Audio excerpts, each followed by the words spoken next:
So buffelgrass is a grass, obviously, and it's a grass that was brought here back in the 30s, and it was brought because it's very well adapted to dealing with heat and with drought.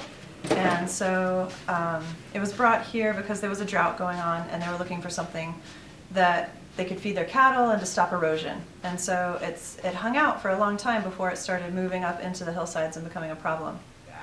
People started realizing it in the 80s, but it wasn't until the 90s and early 2000s that more momentum started to happen.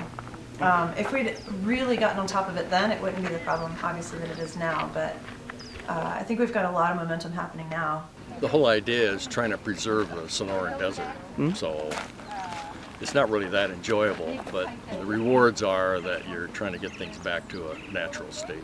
We lose the icon of the Sonoran Desert for one thing with the saguaros gone, but it's such a balance that's developed over eons, and then it's disturbed by this invasion of a plant. So just trying to get things back to a native state is my interest.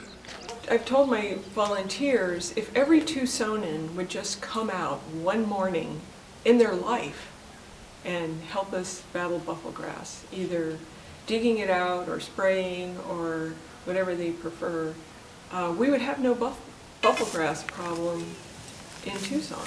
And we concentrate on Tucson, but it's not just a Tucson problem, it's a Sonoran Desert problem. What's this? That's not... So what happens is that in our normal Sonoran Desert ecosystem, there's a lot of open space between the plants. And so when you have buffelgrass move in, it moves into all that open space, and then it slowly chokes everything out. It outcompetes the native plants for water, for space, and for nutrients. And so what that means for wildlife is that the native plants that they relied on, or the insects, or the other animals that relied on those things, that food source is gone.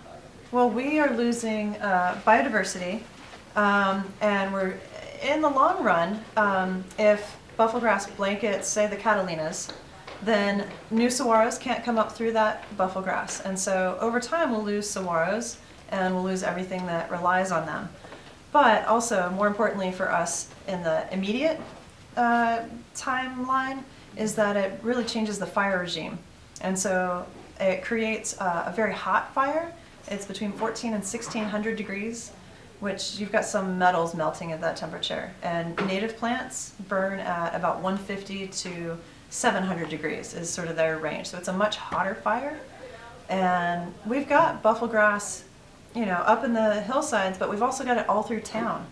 So it creates a big fire hazard, as well as losing the Sonoran Desert that we love so much.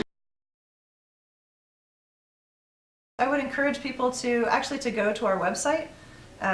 You can do buffelgrass.org or go to the museum website under conservation and buffelgrass and sign up for a pull and go and see what it is. And I feel like when I talk about going on a buffelgrass dig or pull, it sounds arduous, but it's really fun. And I think people, once they go out and they get a chance to be out on the hillside and digging it up, you have a much better appreciation for what the plant is, what the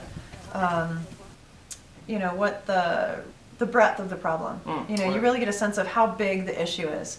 And most people, even their second or third pull, they start recognizing it on the slope, and they're like, oh my God, is all of that buffelgrass? And you're like, yeah. And we're not going home today until it's pulled.